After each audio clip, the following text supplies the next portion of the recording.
Putin ने कहा, दोस्त मोदी मैं आ रहा हूं। ट्रंप ने बीच में ही चिताया, फिर देखो कैसे मोदी के राइट हैंड जयशंकर ने किया खेल।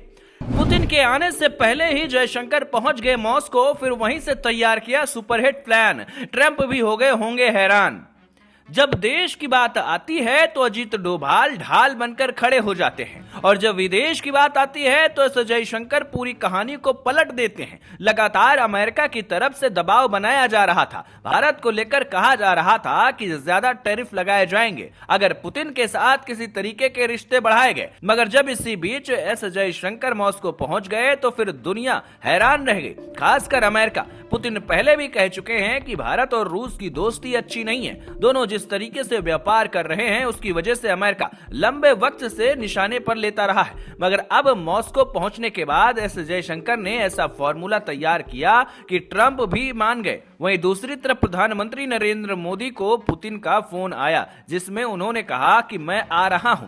पुतिन के भारत आने से पहले तैयारी तेज हो चुकी है। उनके आने से भारत को क्या फायदा होगा, अमेरिका क्यों नाराज नहीं हो सकता, पुतिन का भारत आना कितना बड़ा घटनाक्रम है, सब कुछ आपको समझाएंगे, बताएंगे ज्योति विनय कपूर।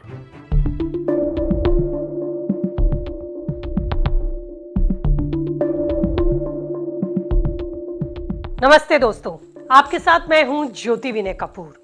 तो आज की खबर का केंद्र वो सियासी खेल है जिसकी बिसात मॉस्को से दिल्ली तक बिछी हुई है। रूसी राष्ट्रपति व्लादिमीर पुतिन का अब भारत दौरा है, जो कि 5 दिसंबर को होने वाला है। खबरें हैं कि वो 5 दिसंबर को भारत आ रहे हैं। सिर्फ एक शिखर सम्मेलन ही इस यात्रा का मकसद नहीं है, बल्कि कई ऐसे समझौते हैं जो इस रिश्ते में नए अध्याय को जोड़ेंगे। लेकिन पुतिन के इस दौरे से पहले एक बार फिर अमेरिका का दबाव, ट्रंप की चेतावनी और विदेश मंत्री एस जयशंकर की कूटनीति ने सबको चौंका दिया है।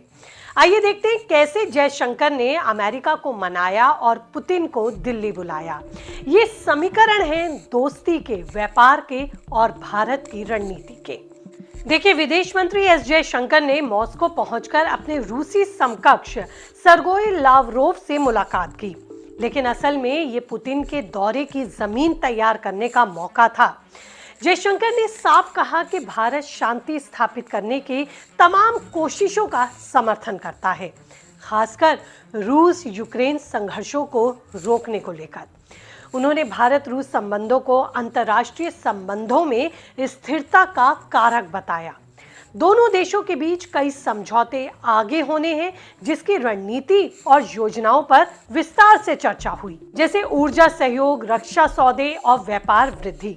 जयशंकर ने मॉस्को में भारत की आवाज बुलंद की, जहां उन्होंने रीजनल कनेक्टिविटी, काउंटर टेररिज्म और आर्थिक एकीकरण पर जोर दिया। ये यात्रा इसलिए भी अहम थी क्योंकि पुतिन का ये दौरा साल 2021 के बाद पहला भारत दौरा है। जब रूस यूक्रेन युद्ध शुरू हुआ उसके बाद से ये पहली बार है जब पुतिन भारत आएंगे।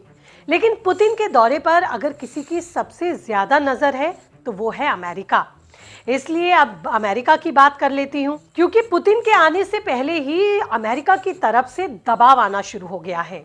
अमेरिका के राष्ट्रपति डोनाल्ड ट्रंप ने एक बार फिर रूस से व्यापार करने वाले देशों पर कड़े प्रतिबंध लगाने की फिर चेतावनी दे दी है। सीनेट ने एक विधेयक पेश किया गया जिसमें रूसी तेल की दोबारा खरीद पर 500% टैरिफ लगाने का प्रस्ताव है। फिलहाल तो ये चेतावनी उस वक्त आई जब भारत के विदेश मंत्री एस जयशंकर मॉस्को में बैठे थे।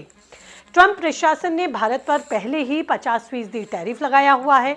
उनका मानना है कि रूसी ऊर्जा खरीद कर पुतिन की मदद हम जैसे देश कर रहे हैं, इसीलिए हम पर पेनल्टी के तौर पर 25% टैरिफ लगाने के बाद 25% टैरिफ लगाया गया। फिलहाल तो अगस्त 2025 में ट्रंप ने भारत पर यह अतिरिक्त 25% टैरिफ लगाया था, जो मौजूदा 25% टैरिफ के ऊपर था। यानी कि कुल मिलाकर 50% टैरिफ हम पर लगाया गया, वो भी रूसी तेल खरीदने के एक पनिशमेंट के तौर पर। लेकिन जयशंकर की कूटनीति ने अब इस पूरी परिस्थितियों को संभाला है, क्योंकि एक बार फिर अमेरिका की तरफ से चेतावनी दी गई उन देशों को जो रूस के साथ व्यापार कर रहे हैं, और पुतिन के आने से पहले अमेरिका की तरफ से ये चेतावनी आई। जो कि रिश्तों को तनावपूर्ण कर सकती थी, लेकिन इसका तोड़ एस जयशंकर ने निकाल लिया, जिन्होंने ट्रंप को भी शांत किया। उन्होंने अमेरिका को आश्वासन दिया कि भारत रूसी तेल खरीद तो रहा है, लेकिन ऊर्जा की जरूरतों को पूरा वो अब अमेरिका से भी बैलेंस करेगा। वैश्विक तेल बाजार को अब हम स्थिर करेंगे, क्योंकि हम जब रूसी तेल खरीदते हैं तो हम इसमें रूस की मदद नहीं करते, बल्कि वैश्विक तेल की और ऊर्जा की जरूरतों को भारत बैलेंस करता है। और यही विश्वास भारत ने अमेरिका को दिलाया। साथ ही गैस के क्षेत्र में अब तक के सबसे बड़े ऐतिहासिक समझौते को भारत ने अमेरिका के साथ किया है। और यही भारत की कूटनीति है, दोनों देशों को साथ लेकर चलने की। अगर भारत अमेरिका से गैस खरीदेगा तो जाहिर सी बात है अमेरिका भी इसे बैलेंस करेगा और परिस्थितियों को शांत करेगा। आपको मैं यहाँ ये भी बता दूं कि ट्रंप की चेतावनी के बावजूद भारत ने रूसी तेल की खरीद हालांकि जारी रखी है, जो आगे भी जारी रहने के संकेत है। इसे भारत ने अमेरिका के साथ गैस डील करके बैलेंस करने की कोशिश की है। हालांकि इसका फायदा हमें भी मिलेगा। पुतिन के दौरे से पहले भारत और अमेरिका दोनों ही देशों ने ऊर्जा के सौदे पर फोकस किया और खबर है कि भारत ने अमेरिका के साथ गैस के क्षेत्र में एक बड़ा समझौता किया है और अब भारत अमेरिका से 22 लाख टन एलपीजी खरीदेगा। ये अब तक का सबसे ऐतिहासिक समझौता माना जा रहा है, क्योंकि भारतीय सरकारी पेट्रोलियम कंपनियों ने 1 साल के लिए इंपोर्ट डील अमेरिका के साथ की है। जानकार मानते हैं कि इससे गैस सिलेंडर भारत में सस्ते होंगे और इसका फायदा उज्ज्वला ग्राहकों को मिलेगा। ये भारत की ऊर्जा जरूरतों को पूरा करेगा। साथ ही अमेरिका के साथ हुए इस समझौते को गैस के क्षेत्र में अब तक के लिए सबसे बड़े समझौते के तौर पर ही देखा जा रहा है। हालांकि वहीं मॉस्को बैठे जयशंकर ने भारत और रूस के बीच जल्द होने वाले द्विपक्षीय समझौतों की रूपरेखा को भी तैयार किया। आने वाले सालों में दोनों देशों के व्यापार को $100 बिलियन तक ले जाने का लक्ष्य रखा गया है। जयशंकर ने मॉस्को में लावरोस से कहा कि हम रूसी तेल से रिफाइंड प्रोडक्ट बनाकर अमेरिका और यूरोप को बेचते हैं, जो वैश्विक सप्लाई चेन को स्थिर रखता है। इससे ट्रंप को भी समझ आया कि भारत रूस को फंड नहीं कर रहा, बल्कि बाजार बैलेंस कर रहा है। तो जैसे कि 5 दिसंबर 2025 को पुतिन भारत आने वाले हैं, तो अब इस दौरे की भी मैं आपसे बात कर लेती हूँ। ये दौरा अपने आप में एक बड़ी बात है। साल 2021 के बाद पहली बार पुतिन भारत दौरे पर आ रहे हैं। पुतिन रूस इंडिया फोरम के प्लेनरी सेशन में भाग लेंगे। दोनों नेता बाइलेटरल लेबर मोबिलिटी एग्रीमेंट को साइन करेंगे, जो कि भारतीय वर्कर्स के लिए रूस में लीगल माइग्रेशन, राइट्स प्रोडक्शन और स्किल्ड मैन पावर को बढ़ावा देगा। जैसे कि तमाम कुछ ऐसे सेक्टर्स हैं जैसे कि कंस्ट्रक्शन, टेक्सटाइल, इंजीनियरिंग और इलेक्ट्रॉनिक्स में हजारों जॉब्स इससे खुलेंगी। ये भारत के लिए एक बड़ा मौका होगा, जहां युवा आबादी बेरोजगारी से अगर जूझ रही होगी तो उसे बड़े अवसर मिलेंगे। इसके अलावा MUS कई होंगे जिन पर साइन होगा। Nuclear energy, defence, agriculture, FTA negotiations पर बात बनेगी। तो पुतिन के भारत आने से पहले तैयारियां जोरों पर हैं। प्रधानमंत्री नरेंद्र मोदी को लेकर पुतिन ने भी कहा कि वो मोदी से मिलने को लेकर काफी उत्सुक है और भारत को वो अपना एक ट्रस्टेड पार्टनर मानते हैं। इसलिए ये दौरा भारत को रणनीतिक रूप से काफी अहम माना जा रहा है और ये माना जा रहा है कि ये दौरा इन रिश्तों को और मजबूत भी करेगा। और अगर अब मैं यहाँ बात करूँ प्रधानमंत्री मोदी और पुतिन की केमिस्ट्री की, तो इसकी तो मिसालें भी दी जाती हैं। साल 2014 से अब तक 20 से ज़्यादा मुलाकातें हुई हैं। मोदी ने पुतिन को डियर फ्रेंड कहा है, तो वहीं पुतिन ने मोदी को वाइस लीडर।